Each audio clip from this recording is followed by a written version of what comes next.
আমরা মুঘল গার্ডেন দেখতে দেখিয়েছি আপনাদের, আমরাও দেখতে যাচ্ছি। তো প্রথম পর্বটা আপনাদের দেখিয়েছি, এটা হলো দ্বিতীয় পর্ব। তো আমার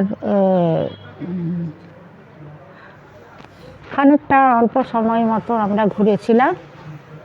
অনেক বড় এরিয়া, ঘুরতেও সময় লাগে। আর একটা গার্ডেন ছিল, কিন্তু আমরা সেই গার্ডেনে যেতে পারিনি, অনেকটা দূরে, সেখানে আবার অটোয় করে যেতে হবে। দেখ, এইটা দেখে আমরা ব্যাক করব হোটেলের দিকে, শ্রীনগরের। আর সামনে বরফ দেখতে দেখতে আমরা যাব, কেন আগামীকাল আমাদের বুধবার দিন থেকে আমরা ঘুরছি। তো বৃহস্পতি শুক্র শনি 3 দিনে আমরা বরফের জায়গায় যাব। তো সেই জন্য আমরা হোটেলে ফিরে যাব। আর বরফ দেখতে দেখতে, দূরের পাহাড় দেখতে দেখতে, বরফের পাহাড় দেখতে দেখতে আমরা হোটেলে পৌঁছে যাব। এটা আপনাদের বলেছি, জাহাঙ্গীর তার স্ত্রী নূরজাহানের জন্য এই বাগানটি নির্মাণ করেছিলেন। তো এর আগে আপনাদের সব কিছু বলেছি। তো চলুন, এবারে গাড়ি আমাদের স্টার্ট দিয়ে দিয়েছে, আমরা এবারে হোটেলে পৌঁছে যাব। আমাদের হোটেলটার নাম শ্রীনগরে ডাল লেকের কাছে হোটেল হামজা। গান নামটা একটু নতুন ধরনের না। আর আগামীকাল আমরা এই বরফের কাছেই যাব, একদম চূড়াতে।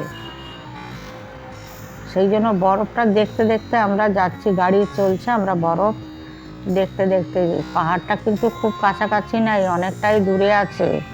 ভাববেন না যে একদম সামনে, মনে হচ্ছে হাত বাড়ালেই পাবো, কিন্তু না, অনেকটা দূরে আছে, কয়েক কিলোমিটার দূরে আছে। তো চলে এসছি আমরা বাড়ির কাছে একদম। যেদিকে তাকাবেন সেদিকেই পাহাড় আর বরফ। তবে শ্রীনগরটা একটু ঠান্ডাটা কম আছে, ওই 1 মতো আছে। অন্যান্য জায়গায় ঠান্ডাটা কত বেশি আছে সেটা আপনাদের ভিডিওর মাধ্যমে জানাবো। তাহলে আজকে এই পর্যন্তই থাকলো। আর আমার ভিডিওগুলো আপনাদের কেমন লাগছে, লাইক কমেন্ট শেয়ার করবেন। আর ইউটিউব থেকে যারা দেখছেন তারা চ্যানেলটাকে সাবস্ক্রাইব করে পাশে থাকবেন। আর ফেসবুকের বন্ধুরা তো পাশে আছেন আর থাকবেন, নতুন বন্ধুরাও পাশে থাকবেন। আর এই বয়সে ঘুরতে যাওয়া মানে 3 দিন জার্নি করে, তারপরে সকাল থেকেও আবার জার্নি শুরু। সকাল থেকে আপনাকে বসতে দেবে না, টিফিন খেয়েই বেরিয়ে পড়তে হবে।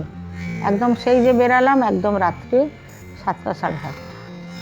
তো চলে এসেছি ডাল লেকের কাছে। আমরা ডাল লেকের কাছেই, এটা মন্দিরটাও ডাল লেকের কাছে।